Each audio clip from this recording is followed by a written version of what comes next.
of pikuach nefesh, not as regards an individual. Oh, shalom aleichem, what pleasure to see you. How are you? Do you just notice? We all noticed. Yeah. The room just got a little bit lighter. The source sheet is in order to save trees in your WhatsApp, I think. Is that right, Ezra? Yeah. Thank you, Ezra. Excellent. There you have it. So with the question of pikuach nefesh, but not as it concerns an individual, but as a society. The specific question that we're going to talk about is a police force operating in Israel on Shabbat. What are the parameters of what's permitted and what's not permitted? If I'm a policeman, can I go in my, police car and drive around a neighborhood just to patrol to see if things are going well? Can I use my walkie-talkie just to communicate as the police do all the time? Should the police station be operating on Shabbat in exactly the same way as it operates during the week, or does it operate differently? Now, before we discuss the answer to this, some approaches to this question, I just want you to ponder one point and understand that this question wasn't dreamt about until the establishment of this beautiful state in which we live at the moment.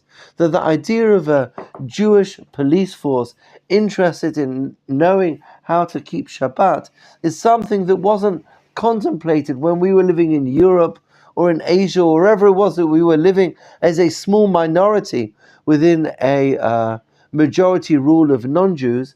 But now that we have the honor for the first time in 2,000 years to have Jews governing this holy land, so then all these questions that were never thought about before become very pertinent. And that's why we're going to talk about it now. That's by way of introduction. Now, basically everything that we're going to look at today is based on a shiur that I heard from a rabbi called Rav Rami Brachyahu. Rav Rami Brachyahu is the chief rabbi of the Israeli police. Or at least he was the chief rabbi of the Israeli police when he gave the shiur, but I think he still is. I knew his father, Rav Rami Brachyahu's father, we used to daven in the same shul in Katamon. Is an incredibly sweet person. So Rav Rami Brachyahu answers a lot of questions pertaining to, psak halacha, as pertaining to police officers. And really, I think what triggered this change, sort of to have there wasn't always a chief rabbi of the police. In fact, I think he's the first chief rabbi of the police. But there was a little bit of a pulmus, like a little bit of a debate here in Israel around 25 years ago, maybe a little bit less, 23 years ago. There was a policeman, and this policeman grew up as a secular Jew, and the policeman who was a secular Jew he returned back home, and he wanted to observe Shabbat, and he wrote to his boss in the police saying that now that I'm a Shomer Shabbat, I would like not to work on Shabbat, because really Shabbat's like a Yom Chol in the police force, and it's very difficult for me to be Shomer Torah Mitzvot and also to work for the police, and he wanted to not work on Shabbat. And if we look at source number 1, we see that the response was quite harsh. It went to the courts. The person's name is Yecheskel Al-Masi. Yecheskel Al-Masi went to the Supreme Court and challenged the decision of the police, who said that you have to work 7 days a week. And he said this was religious discrimination, because as an Orthodox Jew, I can't work on Shabbat anymore, and therefore you have to build my shifts in a way that would allow me to work every day other than Shabbat. He went to the Bagatz, the Supreme Court, and the Supreme Court rejected his appeal, rejected his case, and they said that the police work 24/7, 365 days a year, and he says there's no possibility, of like having, if you sign up for the police, you sign up to be available anytime, any day. If there's something that needs to be done, you have to be available, and therefore we can't make an accommodation for this particular police officer. You understand? Now, this started a big discussion here in Israel about what are police allowed or not allowed to do on Shabbat, and that's the topic that we're going to discuss now. Yes, Hananel. Well, everything is fine, but we don't hear anything about Tevadom. There's no taking us, right? Instead of on the Shabbat day, I face it. I just sleep over it. There are lots of bomb rocket, right? Yeah. He's talking right now. There was rocket attack. Oh, what? From Gaza. There was one rocket as far as I know. Today also, I saw Yeah. this, but on the Sabbath day, what should I do? The police take me as a what should I do? That's the problem. Oh, you live down south. On the state road. You live in Sderot. Every day, sometimes in Jerusalem, we does not hear any bomb or something like that. Right. It's the road next to our border, right? They always keep it. Yes. Very, even Amida, while praying, everyone leave. I pray, and then suddenly the bomb hit the ground next to our bed Knesset. And then it's too powerful, and then one of the nail, right? Nail.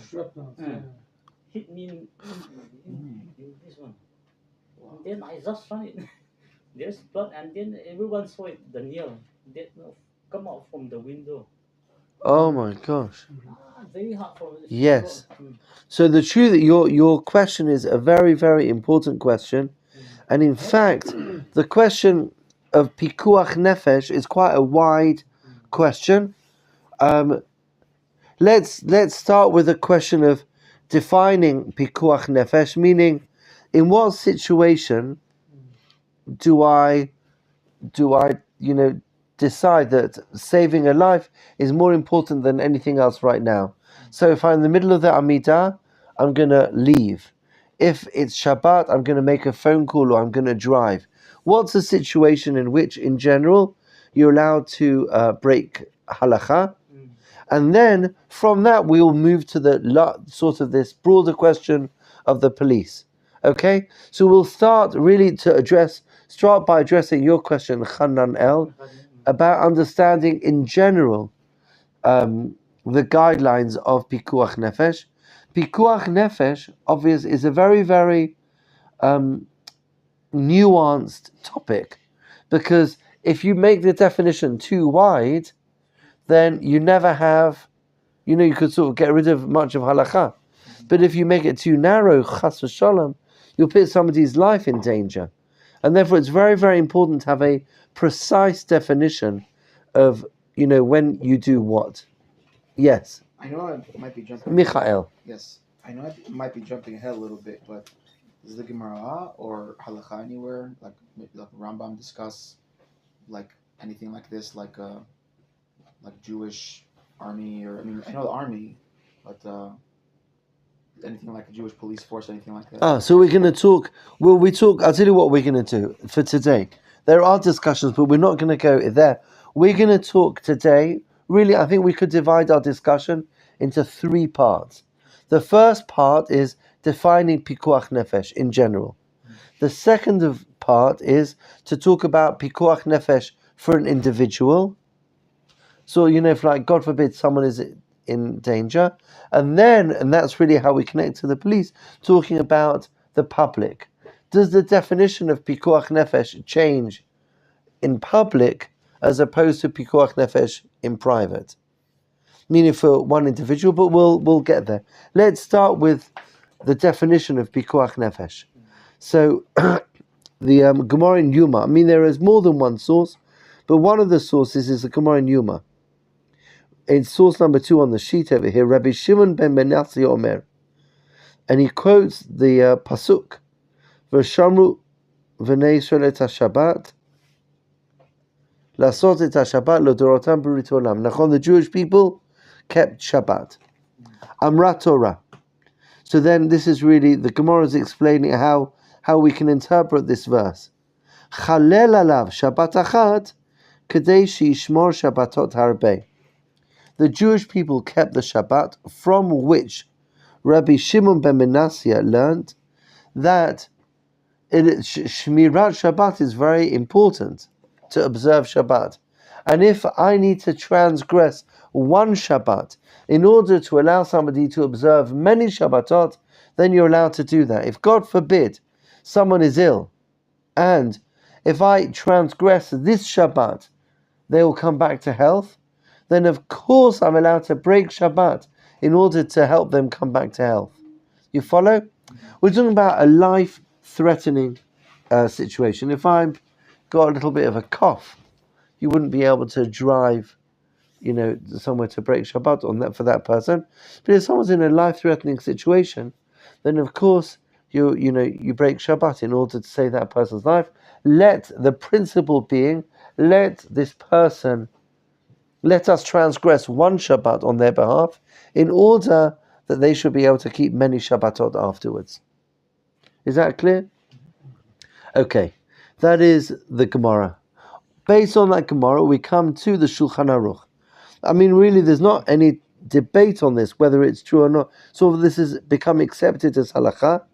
And the Gemara, the Shulchan Aruch, says, Mi sheyesh lo choli shel sakana, if somebody is ill in a dangerous way. Now look over here. The words of the Shulchan Aruch are very important. Mitzvah lechalel alav et haShabbat.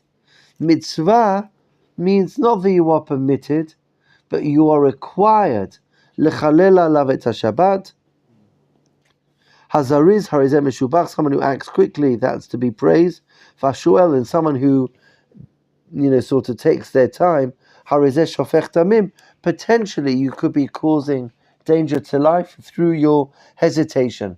If God forbid somebody is not well in a very serious way on Shabbat, without hesitation we break Shabbat on their behalf. Is that clear? That is the Shulchan Aruch. Beseder? Okay. Now, there is a debate about what level of breaking Shabbat you're allowed to do for what level of illness. We're not going to go into the details of that right now. That's a topic in itself.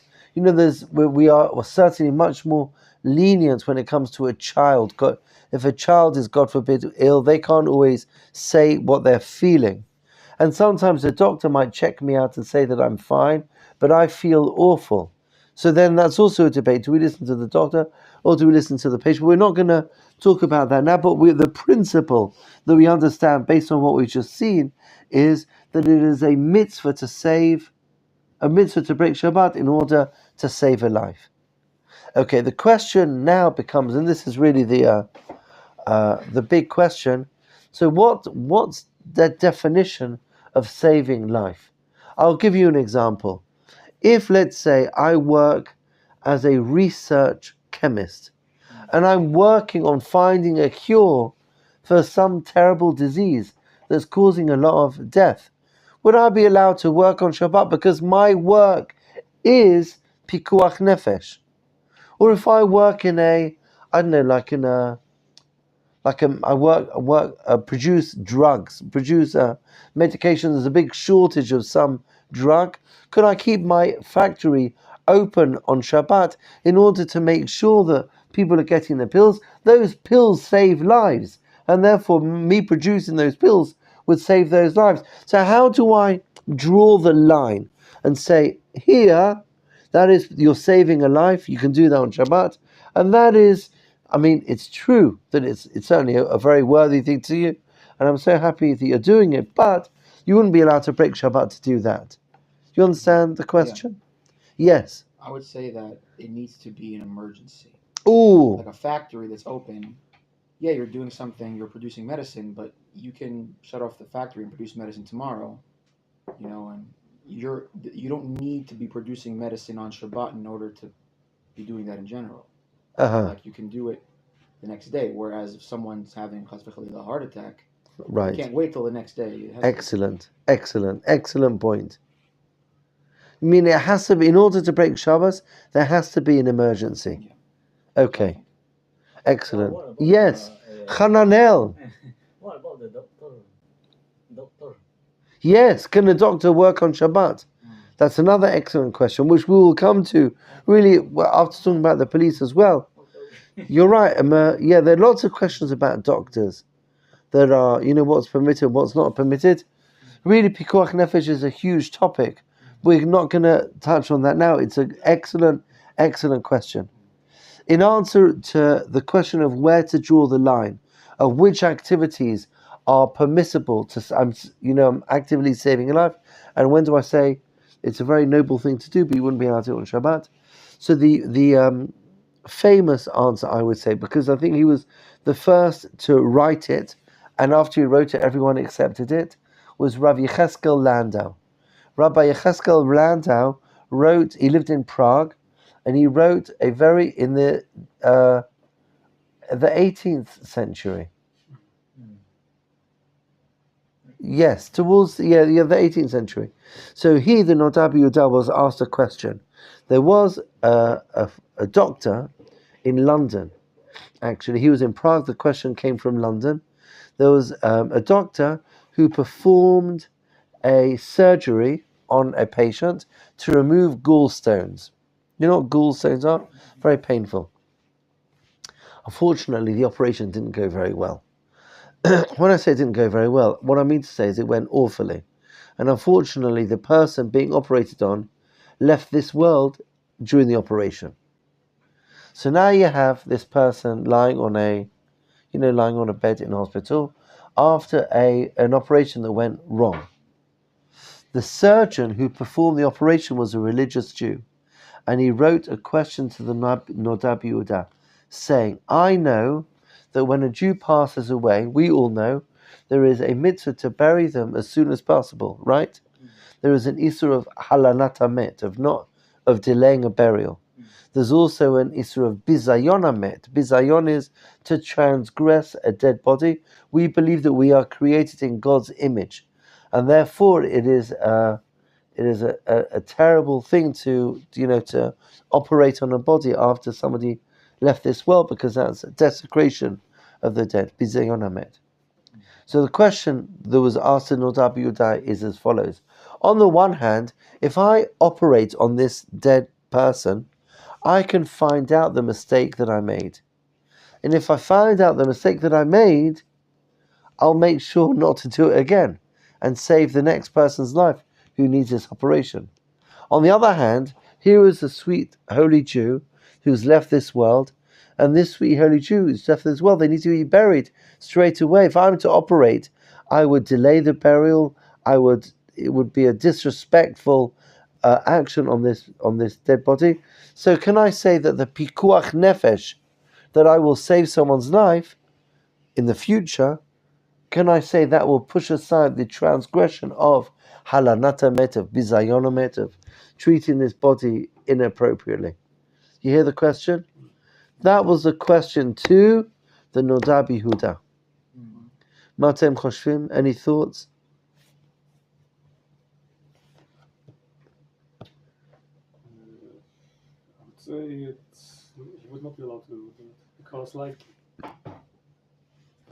it's after the person died, there's nothing you can do. Okay, you could learn from that mistake, but you may also learn it afterwards from another operation. Right. And as long as there's no another pikuach nefesh where he has to, we can save the life, there's no reason to transgress Shabbat. Excellent. Yeah, I was saying the same thing, that if there was a chance that he would still be able to save him, then it's considered pikuach nefesh. But once the person's already left this world, it's not pikuach nefesh anymore, and there's really nothing.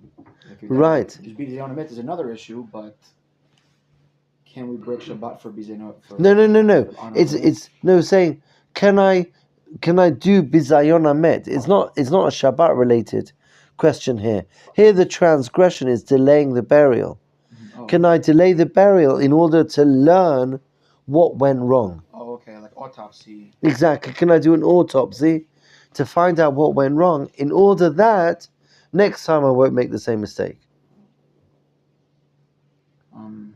Well, if we're applying it to the previous principle that person can break Shabbat once in order to make sure that the person they're saving can be able to keep many Shabbatot, you could say that in the same case here, you could maybe, I mean, I'm not saying for sure, but it seems, making comparison that you can have Biziyot Amit once in order to prevent future incidents of Biziyot Amit. Yeah, in order to saving more lives. Saving more lives. Instead of making the mistake and possibly even... Right. So that's exactly the debate. Exactly. That is exactly where he is. That is perfect. You summarized the dilemma perfectly. Luckily, we have the Nodab Yehuda. The Nodab Yehuda didn't have... he was just a brilliant brain. The Nodab Yehuda's answer is exactly what you said earlier. And that is, for Pikuach Nefesh, there has to be an emergency. So I have to be saving somebody's life. When I break halakha, I have to be breaking halakha in order to save this person's life. So if there was somebody in an operating theatre about to have this operation to remove gallstones, and I could do this autopsy and find out information that could save this guy's life, then I would be allowed to do the autopsy. But I wouldn't be allowed to do the autopsy if I'm doing it in order to improve my medical knowledge, in order that I will be able to save lives in the future. You follow? Pikuach Nefesh needs a nefesh. You have to be saving somebody's life. You follow? Otherwise, medical students will be going to lectures on Shabbat, and the medical company, the pharmaceutical companies will be producing stuff. Research scientists will be working on Shabbat. I'm only allowed to break Shabbat in order to save someone's life. You follow? So if the reason why I'm doing the autopsy is in order to know what to do in the future, then I wouldn't be allowed to do the autopsy, because that autopsy isn't saving any lives. Does that make sense, everybody? Okay, that's a Nodab Yehuda. So the Nodab Yehuda's definition is such a clear definition. Pikuach Nefesh requires a nefesh. Exactly. It has to be a medical emergency for a particular person. You follow? So if it's a medical emergency for a particular person, I'm allowed to break Shabbat. But if I'm going to improve my knowledge, or if I'm going to have better resources, whatever it is, nothing, but it's not directly saving a particular person's life, then you're not allowed to do it on Shabbat. Joy. Okay, that is the Nodab Yehuda's definition from, like I said, the 18th century, 300 years ago. Is that right? Slightly less. Yeah, 1700s. I think he died in 1785, maybe he passed away. I don't remember exactly. Anyway. 250 years. Yeah, exactly. Now, the question, but that's really become the accepted definition of Pikuach Nefesh within rabbinic law, since this question asked to the Nodab Yehuda. The problem is, it's a very, very limiting definition of Pikuach Nefesh. I would not be allowed to get into my car on Shabbat as a policeman in order to do a patrol. I wouldn't be allowed to carry like a walkie-talkie with me. I wouldn't be allowed, based on all of this, I wouldn't be allowed to have all of these resources with which to... But all these resources enable one to save lives. So without those, a policeman couldn't save lives. So that's true, but I can't say... I know, but I can't say, as a policeman, I'm getting in this car in order to save this person's life. I can say I'm getting into my car because when the police are driving around doing a patrol, then in general the population, the society behave better. But I can't point and say, I'm turning the ignition in order to save that guy's life. I can't say that. And because I can't say that, that makes it difficult for me to, makes it difficult for me to break Shabbat. You hear the problem? Yes. Well, for example, nefes for helping other, but example for a thief, there is a thief right now. A thief. Oh no. Thief. Right now, this is called helping somebody or saving somebody. Ah, yeah, that's different. That would be different.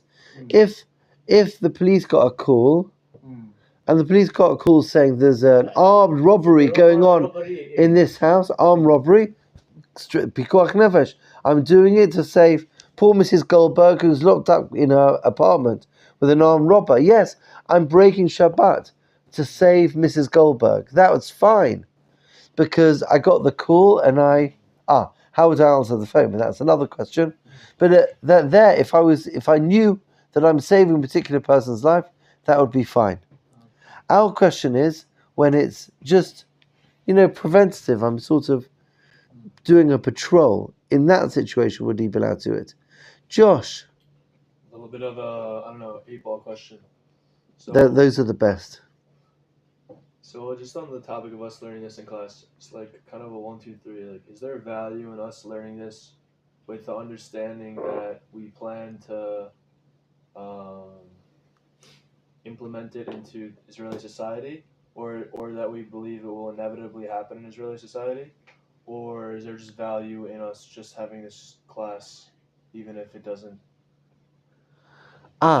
Excellent question. So the truth is, it's interesting to see in all of our classes here how halakha grapples with a modern situation. Like I mentioned right at the beginning, it's especially in Israel. Yes, exactly, Josh.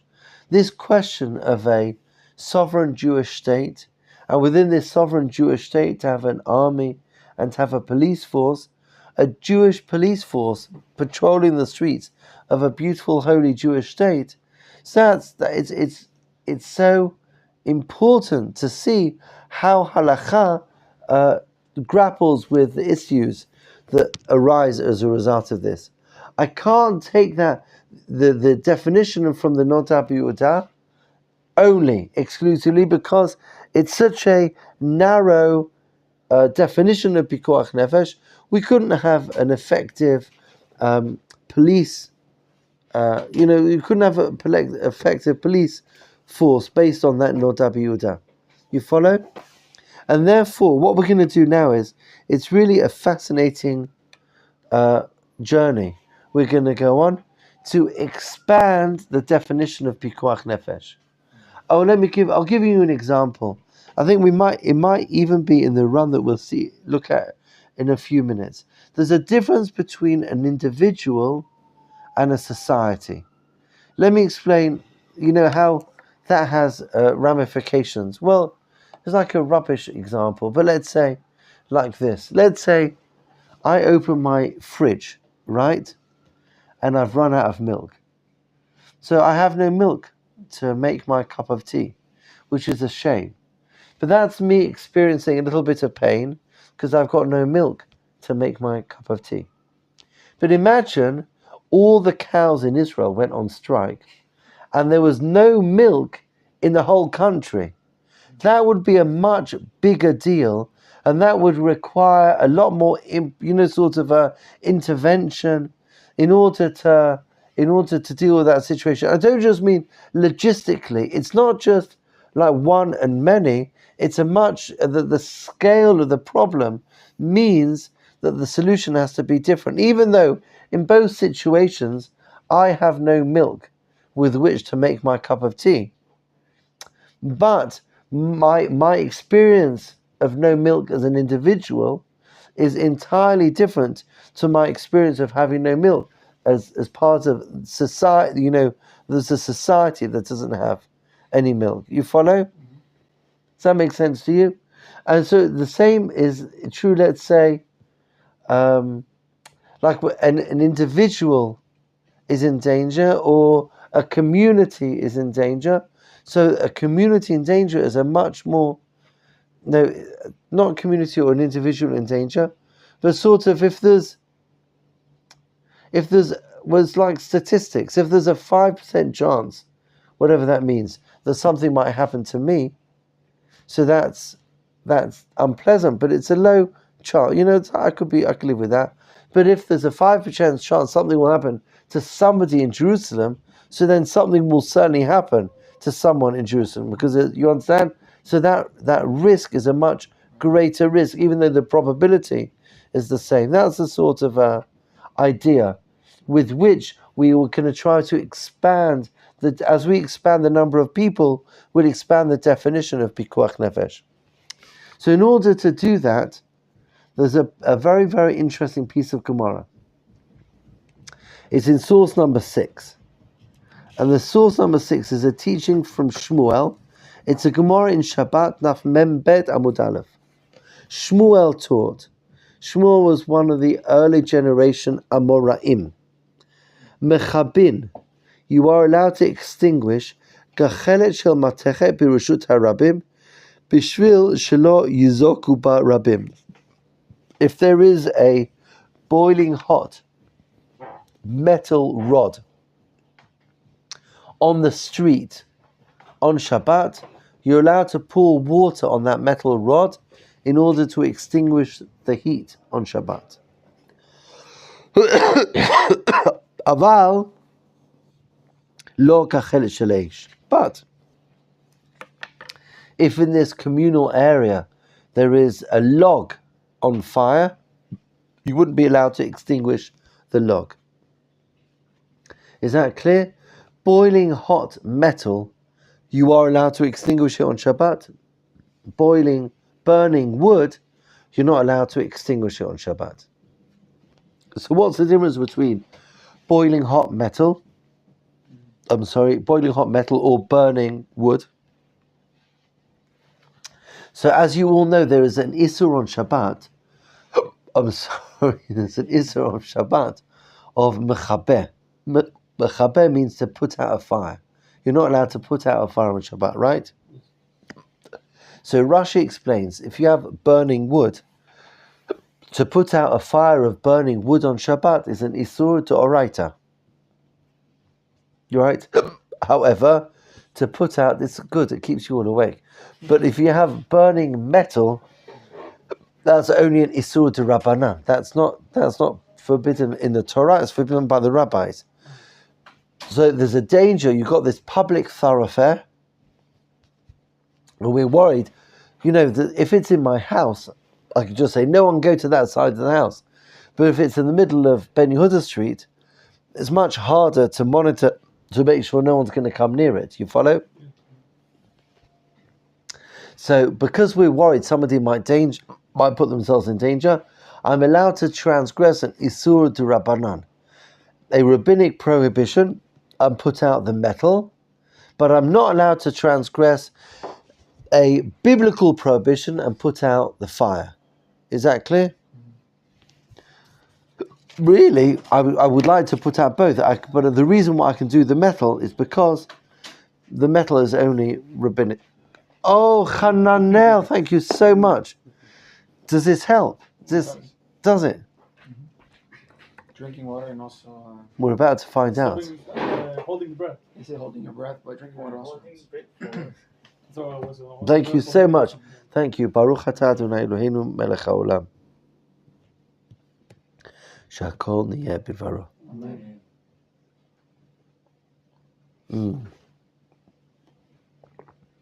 Okay, it's all right. Okay, that is the halacha. You understand? So first of all, just from that little piece of Gemara, we see that there is a concern for public areas. And I would not be allowed to put out this metal rod in my home, because in my home, I would just tell the kids, or whoever, keep away from that side, there's a metal rod there. But in a public area, I'm worried. So I'm allowed to transgress a rabbinic prohibition in order for public safety. You follow? It's in a public area. That is the position of Rashi.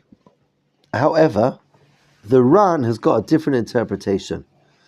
The Ran quotes a sefer called the Bal Halachot Gedolot.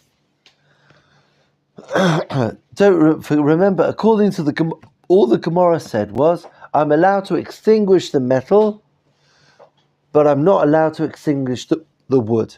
Right? That's what the Gemara told us. And Rashi explained, what's the difference between the metal and the wood? Metal is rabbinic, and the wood is biblical. The rabbinic prohibition is the metal, biblical prohibition is the wood. Right? That's Rashi's interpretation of the Gemara. Right? The Rabbeinu, the Bal Halachot Gedolot, has got a different interpretation. He says, what's the difference between the metal and the wood? Boiling hot metal looks exactly the same, or almost exactly the same, as non-boiling hot metal. According to the Bal Halachot Gedolot, the reason why you're allowed to extinguish the burning metal is because people might not know that it's boiling hot. And because people don't know it's boiling, they may not know to avoid it, and therefore you're allowed to extinguish it. But why are you not allowed to extinguish why are you forbidden from extinguishing the wood? Because everyone can see when wood is on fire, everyone can see that. Now, why is that important? This is a different interpretation. According to Rashi said this is rabbinic and this is biblical. But according to Bal Halachot Gedolot, it's got nothing to do with whether it's rabbinic or biblical. This is a danger that I can't see, and this is a danger that I can see. But according to the Bal Halachot Gedolot, we might therefore say that if there is a danger to the public that I can't see, then you're allowed to get rid of that danger, even if it's an Isur D'Oraita. You follow? According to Rashi, I'm allowed to do something rabbinic, but I'm not allowed to break something biblical.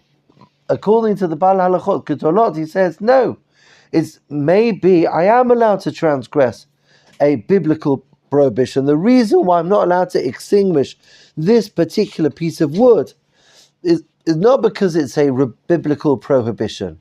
It's because I can see it. You follow? I can extrapolate from that and say that if there was a danger that I couldn't see, that is Asur D'Oraita, according to Bal Halachot Gedolot, I would be allowed to extinguish it. You follow? So according now to the extrapolation of the Ran from the words of the Bal Halachot Gedolot, do you follow what I'm saying? We have the Bal Halachot Gedolot who made the distinction, and then the Ran that made the inference based on the distinction. According to the Bal Halachot Gedolot, the problem with the wood is not that it's forbidden by the Torah. The problem is that you can see it, and that's why you can't extinguish it. But whenever there's a danger that I can't see, I'm allowed to extinguish it. And the Ran says, perhaps according to the Bal Halachot Gedolot, even if it's Asur D'Oraita, if it's a danger that I can't see, I'm allowed to put it out. You follow?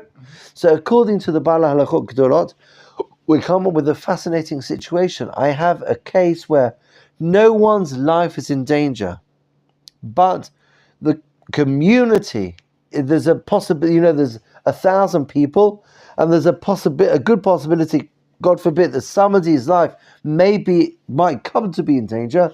No one's in danger right now, but I'm allowed to transgress a biblical prohibition in order to prevent a possible danger. Isn't that brilliant? It's like Exactly. You can't, if you see a pothole in the street that's left open, you can't just leave it there. Oh, there's nobody walking by it right now, it's fine. No, it's potentially somebody could walk and fall in. Exactly. Same thing with the metal. Yeah, exactly, over here. But it's not because the metal is D'Rabbanan, it's because the metal is you can't see it. Okay, those are the words of the Ran based on the Bahag. And now we come to this amazing teaching from Rav Shaul Yisraeli. Rav Shaul Yisraeli was a very important rabbinic figure. He was a Rosh Yeshiva of Merkaz Harav, a very important halachic scholar, and he took, at the beginning we spoke about like new areas of halakha that hadn't been explored before. That was really his area of Torah, that he dedicated his life to it. He set up a kollel that sits today in Katamon called Eretz Chemda, in which they train halachic authorities to grapple with modern day halachic questions in the state of Israel. So obviously the question of the police operating on Shabbat in Israel, Rav Shaul Yisraeli took these words of the Bahag and he adds an extra phrase. I'm going to read it from inside. He wrote, well, you know what, before we get to Rav Shaul Yisraeli, I'll just explain what he's writing. He wrote, Rav Shaul Yisraeli was sort of a colleague of the first chief rabbi of Israel, called, as you know, Rabbi Herzog. Rabbi Herzog is the grandfather of Rabbi Herzog's the grandfather of the current president of the state of Israel. Rav Herzog was the one that had to establish much of the halachic norms at the beginning of the state of Israel, and he was asked about the police driving around in cars on Shabbat. And he wrote, I put it on, we passed it, it's in source number 5 on the previous page. He wrote that it is preferable to minimize Chilul Shabbat, and even suggested that religious policemen should use a bike rather than a car on Shabbat in order to minimize Chilul Shabbat. Those were the words of the Chief Rabbi Herzog. Rav Shaul Yisraeli, who we're about to read, bitterly disagreed with him. Based on what we were just saying, based on what we were discussing just now, Rav Shaul Yisraeli had such a broad vision of the state of Israel and felt that we need to sort of enter new halachic ground, because the situation here in the sovereign state of Israel is entirely different to any Jewish community that's lived in the diaspora for the last 2,000 years, and therefore we have to create new halachic solutions to a situation that never existed before.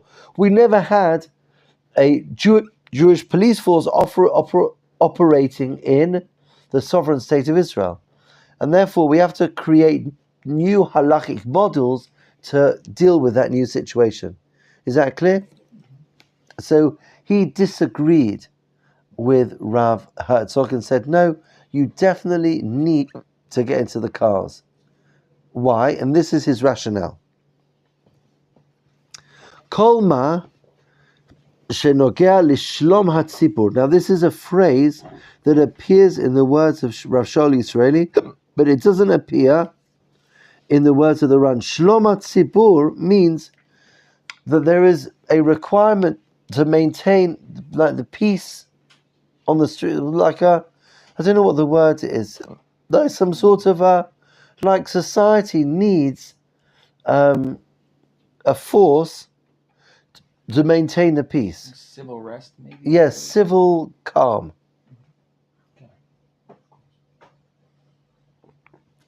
So Shlom HaTzibur is even more than worrying about this burning piece of metal. The police are needed to maintain Shlom HaTzibur. If the country knew that the one day a week there's no police force, so then all the burglars would put that into their diary. There'll be just a civil society could not operate effectively in the knowledge that one day a week, there's sort of half a police force. So he has extended this avoiding this unseen damage and expanded it in the modern state of Israel to the concept of Shlom HaTzibur, the civil rest. I was just saying civil rest because without that you'd have civil unrest. You follow? Okay, Shlom HaTzibur or Siluk Nezek Mimenu, or removing any danger. Hakol Nechshav Kepikuach Nefesh. That is all considered Pikuach Nefesh. Ki kol ma shekaruch b'Shlom HaTzibur yesh bo ba'akifin inyan she Pikuach Nefesh. Really, anything that maintains the peace avoids Pikuach Nefesh. You follow? Because anarchy will eventually lead to death. You follow? So therefore, anything that we implement to prevent anarchy, which is maintaining Shalom Tzibur, anything like that, indirectly, is really Pikuach Nefesh. He gives an example. Let's say one guy loses their job. Ein ba mishum pikuach nefesh. I mean, it's uncomfortable, but it's not a pikuach. It's uncomfortable. It's not a pikuach nefesh situation. You know, the community can help this guy cope. Aval imat tzibur yeh mechusa parnasa. But if no one in the community has jobs and no one in the community can support themselves, then you've got no one to look after anybody else. You follow, and then you really are in a state of pikuach nefesh. Meaning, in every society, there are always a couple of people who are struggling, but the society as a whole is strong enough to hold on to those people and look after them. But if the whole society is falling down, then there's pikuach nefesh. You follow, from which he's sort of saying that you can have a situation that for an individual that wouldn't be to pikuach nefesh because the community could sort of swallow that pain and help this guy cope. You follow, if an individual was experiencing this challenge, but if the community experiencing the challenge, then it's already something more serious. Then it's already pikuach nefesh, and we will be able to intervene. You said, "Afilu im ein ze nogea lelechem lo yimalet shebe'achem miben rabim yehe kazeh shu tzarich lechol yoter mishuval she'ezo yachol lichyot liyot pikuach nefesh."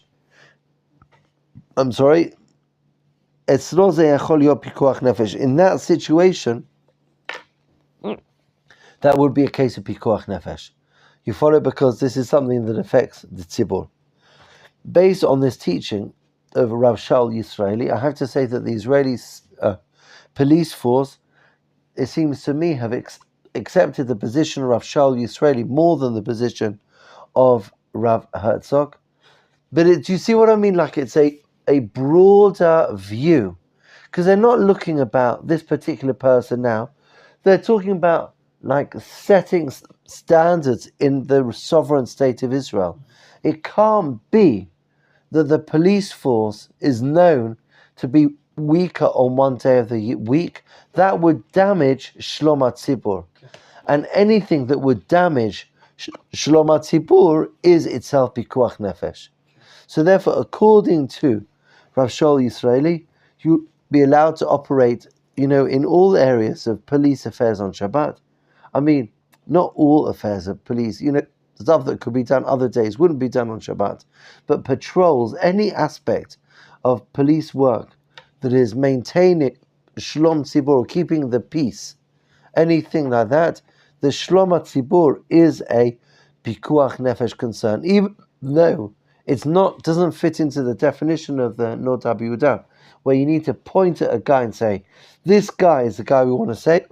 Even though that's not the case, nevertheless, it still falls under the rubric of pikuach nefesh. Everything clear on so far to everybody? Okay. Okay. One final question, and that is the question. And that is about going home after work. I could say, let's say I drive my nayedet. Let's say I'm a police officer, and I have my car, and I have my patrol, and my patrol finishes 6 o'clock in the morning at the Neve Yaakov depot, and I live in, I don't know, Ma'ale Adumim. Am I allowed to travel home after I finish my shift? Or let's say the police are called on Shabbat to a burglary, and they go and they intervene, and after they've intervened, are they allowed to drive the car back to the station? Or once you've done your intervention, is that it? You're stuck, and you need to stay there till the end of Shabbat. Yeah, the question. So that's based. So the answer to that is based on a very, very interesting Rambam. Yep. Wow, it's working, and we're saving trees as well. Okay, so the Rambam rules like this: Goyim, non-Jews, shetzaru al ayarot Yisrael, that ambushed the Jewish city, im ba'u al eske mamon, ein mechalin aleim et Shabbat. If they're coming for ransom money, but there's no danger to life, then you wouldn't be allowed to break Shabbat. You'd be required to hand over the money. Ve'ein osim alehem milchama, uve'ira smucha zvar afilu lo ba'u al eske teven v'kash, yotzim alehem b'chli zayit u'mechalim alehem et Shabbat. However, if you in a city that's near to their areas, even if they came for a very small matter, you'd be allowed to break Shabbat, even if it's not even about money, but it's about, providing food for the animals. Why? So in the first case, we said you're not allowed to break Shabbat unless somebody's life is in danger.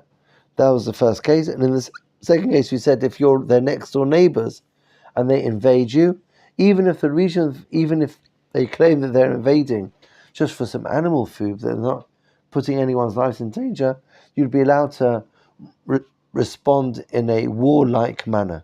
You follow? I suppose because if they're coming to you on the other side of the world and they're asking for money, they're not going to be coming there and back the whole time. It's a one-off. But if you're next door neighbors, then you have to be much more concerned about the relationship that you have with them. And therefore, even though they may not be claiming that they're doing anything to harm you, you'd be allowed to respond militarily, even on Shabbat. You follow? And then it says, Mitzvah kol Yisrael sheyocholim lavo v'latzeit v'lazor lachem l'metzora. You'd be allowed to enter their areas and be allowed to take part in this battle, and you wouldn't be allowed to end. You shouldn't wait till after Shabbat. Now his question is like this: if you drive, let's say it's on a Friday night, and the Jewish town is attacked by this non-Jewish town next door, so the Jewish town, this is the Rambam here, the Jewish town bring out their tanks and their horses, and they sort of bring full force, and within 2 hours they've defeated the non-Jewish army, and they're ready to go back home to their, back to the Jewish town. The trouble is, all of the military, equipment that they used to defeat the enemy is all in the enemy city, right? So now there's no danger that the enemy are going to take it. I could leave it there till after Shabbat. But the problem is, because it's muktzah, I'm worried about taking it back. I don't need it anymore. There's no pikuach nefesh. I've defeated the enemy.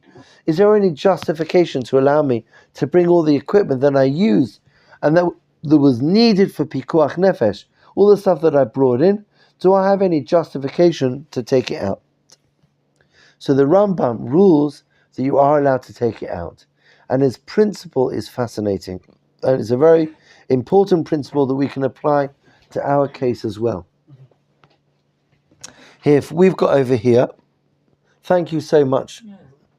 This is the Jewish town. This is the non-Jewish town, right? Non-Jewish town comes to attack the Jewish town over here. and the Jewish town now come with their equipment and they reconquer the non-Jewish town, right?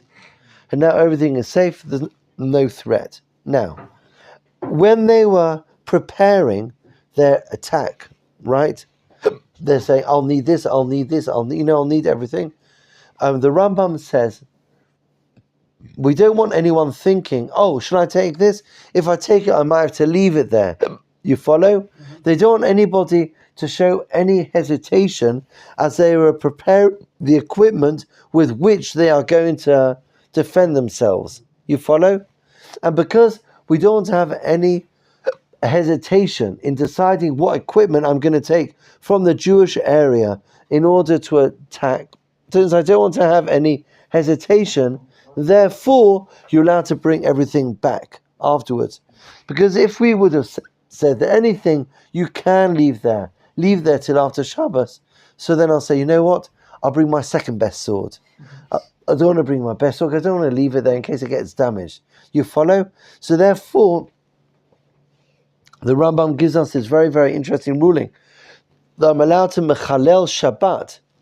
That it's almost my chilul Shabbat after the battle is over is also part of the pikuach nefesh. But it's like part of the pikuach nefesh retrospectively. You follow? Yeah. Because I need the heter at the end in order that I can use it for the pikuach nefesh at the beginning.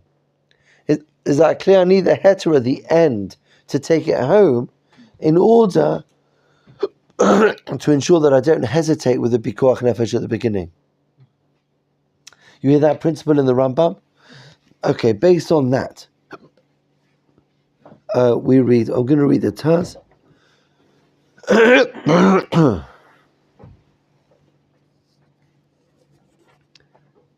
The truth is, I'm going to go straight to the last source number 13. The source number 13 is written by Rav Yaakov Ariel. Rav Yaakov Ariel is retired now. He lives in Ramat Gan. He was, for many years, the chief rabbi of Ramat Gan.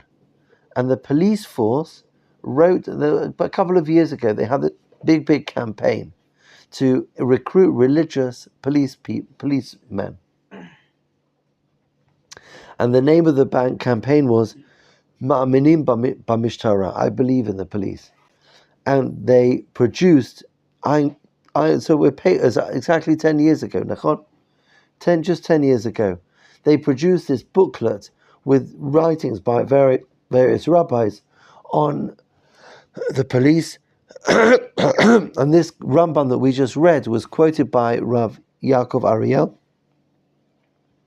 and he uses it as the justification to drive around in the police cars on Shabbat. He writes like this in source number 13: Yitziyat hanayedet b'chol Shabbat. By driving around in a police car on Shabbat, you certainly prevent break-ins. Nachon? And therefore, we should see driving around in a police car כמכשיר פיקוח נפש של אותו שבת שבה השמירה תביא תועלת. ועל כן מותרת אף מחויבת הפעילות בכל השבת כולן, כי אין אתה יודע איזהו שתביא לידי פיקוח נפש, ועל ידי כך כולם בכלל ההיתר והחיוב. I don't know which patrol is going to save a life. You follow? But I know that if there are no patrols, I won't save any. Then they'll be dangerous to life. And therefore, I should consider it all as a pikuach nefesh situation. And therefore, I'd be allowed to drive around in my police car on Shabbat without any concern of chilul Shabbat, even if my particular patrol is not saving any lives. I suppose we could, with Rav Yaakov Ariel's permission, we could take the words of Rav Shaul Yisraeli, who spoke about Shalom HaTzibur, that maintaining public safety would allow us to do all these aspects of, breaking Shabbat, following on from the Rambam that we saw earlier, that it's sort of an extension of Pikuach Nefesh. Any hesitation that might mean I'm not going to bring this because I'm not sure if I can take it back later, eventually would lead to danger to life, and therefore it's all part of this extended definition of pikuach nefesh. So that also Pikuach includes nefesh. like policeman after his shift wants to go back home. Or Yes. Okay. Yeah, going home as well. In fact, in Israel, in Jerusalem, it's very, very common. There are many religious doctors and nurses, and they have, buses that drive them to work. That you could argue that's pikuach nefesh, but then drives them home at the end of work, because really similar to what we saw in the Rambam over here, I wouldn't go to work unless I knew I could come home after work. You follow? So therefore, my coming home is really part of that pikuach nefesh package. Exactly. I have a bit of a question related to the bus. It's a bit off topic, but about Shabbat. So the issue with getting on a bus on Shabbat is not that, obviously driving on a car, you're turning on the ignition. But here the issue would be that there's a Jewish driver and he's being Mechalel Shabbat, and you're sort of benefiting in a way, or being leading by using the bus. Would that be the issue, that you're, by getting on the bus, even though you're not actively doing any malacha, you're just stepping on a bus? Yeah. That you're sort of a party to that the breaking of Shabbat. So I don't know enough about cars, but I think that the more people on the bus, the harder the bus has to work. So even though it's a very small amount, there is my presence on the bus does have an impact. Also on a social level, like if there was no demand for people to be using the bus on Shabbat, then the buses wouldn't be driving on Shabbat. Yeah, definitely. So in that case, would it in the future, a self-driving bus, like a bus, kind of like a Shabbos elevator, but a bus, like it just goes, it's self-driving, it has navigation, Mobileye, whatever it is, and you just get on, and would that be like a Shabbos elevator kind of, where it's like there's no one driving the bus, so it's not an issue, and I'm not doing anything, I'm just kidding. That's a very good question. You'd still have it doing work? Oh, that's a very good question. No, I'm not doing work. I want to get to, a Shabbat meal, and it's very far away. Uh-huh. And or it's pouring rain, or it's even a dangerous weather outside. It's so funny. I'll tell you, it's very, very interesting. I know it's very hard to anticipate. It sounds to me very unlikely that would ever be something that would be a Shabbat elevator, right? Contemplated. But the truth is, you're right, no one ever thought about Shabbat elevators. Nobody thought about electric lights and time switches. There was a big controversy about time switches when they were first invented. I think it's very unlikely. I can't imagine that ever working. But it's a good question. I want to just take a minute to summarize. We spoke about really three aspects of pikuach nefesh. We defined pikuach nefesh: transgress one Shabbat. That's also the principle. Transgress one Shabbat in order to allow this person to keep many Shabbatot. In a case of when somebody's life is in danger, you're allowed to save their life in order to allow them to keep many more Shabbatot. That seems to be the idea. We saw the definition of the Nodab Yudah, a very precise, like what you said, Michael. There has to be an emergency. There has to be a nefesh who we're saving. And then we looked through Rav Shaul. We saw, it was the run based on the Bahag, and then Rav Shaul Israeli expanding this definition of pikuach nefesh, the boiling rod, seeing that not permitted because it's d'Rabbanan, but seeing it as permitted because it's a hidden danger, and then expanding to whenever there's a hidden danger, I'm allowed to break Shabbat, even if I will transgress an Isur D'Oraita. This beautiful phrase of Rav Shaul Israeli of Shlom HaTzibur, that maintain public public peace, and then at the end the Rambam about going to war, and then I'm allowed to bring back my weapons that I took to the war, because even though chronologically it happened after I already completed the defeat, but since my behavior after the defeat is impacted by, so my behavior before is very much impacted by my behavior afterwards. I don't want there to be any hesitation before I go out, and therefore I have to allow the soldiers to bring back the weapons after they've been successful in their war, but that's really an extension of the pre-war pikuach nefesh situation. So even though chronologically it's after the pikuach nefesh has, there is no danger to life anymore, but because my behavior during that dangerous time is impacted by how I might respond afterwards, therefore I'm allowed afterwards to do stuff which is part of the pre-pikuach nefesh. For example, going home after a shift and stuff like that. But say that sweet, wonderful people, it's been a pleasure. It's exciting to see how halakha develops in different areas. Pikuach nefesh is a fascinating topic, and I think we may dedicate some more classes to it in the future. Bezrat Hashem. Yishar koach.